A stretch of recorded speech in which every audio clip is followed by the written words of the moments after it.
আমরা West Bengal joint entrance examination বোর্ডের official ওয়েবসাইটে চলে এসেছি। আজকের বিষয় হলো এএনএম জিএনএম 2024 ডকুমেন্টস ভেরিফিকেশন করতে আমাদের কী কী ডকুমেন্টস নিতে হবে।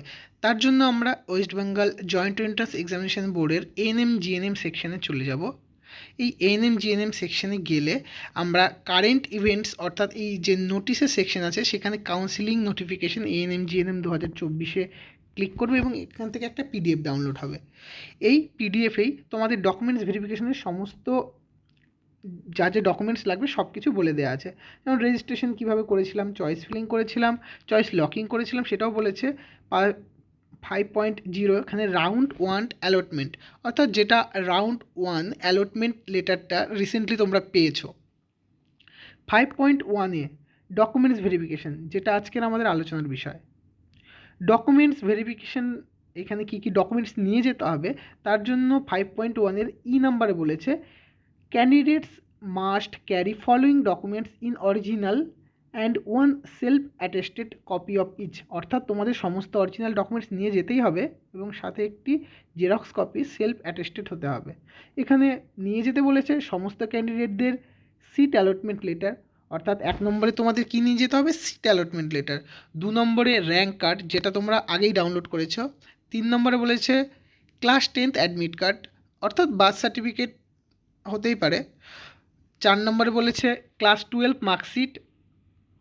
5 নম্বর বলেছে ডোমিসিয়াল সার্টিফিকেট, তোমরা যদি পশ্চিমবঙ্গের হয়ে থাকো তোমরা নিজেদের বিডিও অফিস বা কাউন্সিলর অফিস থেকে নিজের যেটা ডোমিসিয়াল সার্টিফিকেটটা বের করেছো সেটা। যারা এসসি এসটি ওবিসি আছো তাদের সার্টিফিকেট, ইডাব্লিউএস যারা আছো তাদের জন্য তাদের সার্টিফিকেট, পিডাব্লিউডির জন্য যেটা তোমাদের এসএসকেএম হসপিটালে হয়েছিল ভেরিফিকেশন তার যে সার্টিফিকেট, যারা অরফান আছো তাদের সেই সার্টিফিকেট, বা সিভিল ডিফেন্স যারা আছো তাদের সার্টিফিকেট, এবং সমস্ত ক্যান্ডিডেটদের জন্য একটা অ্যালটমেন্ট আইডি তৈরি হয়, যেটা তোমাদের 1000 টাকা কাটানোর পরে একটা অ্যালটমেন্ট আইডি হয়। এই অ্যালটমেন্ট আইডিটা অবশ্যই তোমাদের নিয়ে যেতে হবে। তারপর বলেছে সমস্ত ক্যান্ডিডেটদের মাস্ট ক্যারি মোবাইল ফোন, অর্থাৎ তোমরা যেই মোবাইল ফোনটা দিয়ে যে রেজিস্টার করেছিলে প্রথম, সেই মোবাইল নাম্বারটা তোমাদের অবশ্যই নিয়ে যেতে হবে।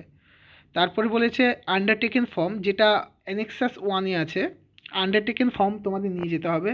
তারপরে বলেছে মেডিকেল ফিটনেস, যেটা যে কোনো গভর্নমেন্ট হসপিটালে গেলে তোমাদের মেডিকেল একটা ফিটনেস হয় এবং WBJEE তাদের একটা নির্দিষ্ট মেডিকেল ফিটনেসের একটা তোমাদের ফর্ম দিয়েছে, সেই ফর্মটা ফিল আপ করে একটা রেজিস্টার্ড ডক্টর দিয়ে সিগনেচার সিল অবশ্যই লাগবে। মোটামুটি তোমরা বলতে পারো এই সমস্ত ডকুমেন্টস হলেই তোমাদের ভেরিফিকেশনও হয়ে যাবে, এবং অবশ্যই তোমরা অরিজিনাল ডকুমেন্টস সাথে নেবে। আর আপাতত এটুকুই। আর যদি কিছু তোমাদের জানতে হয় অবশ্যই কমেন্ট বক্সে জানাও, আমি অবশ্যই তোমাদের সাহায্য করব। ধন্যবাদ।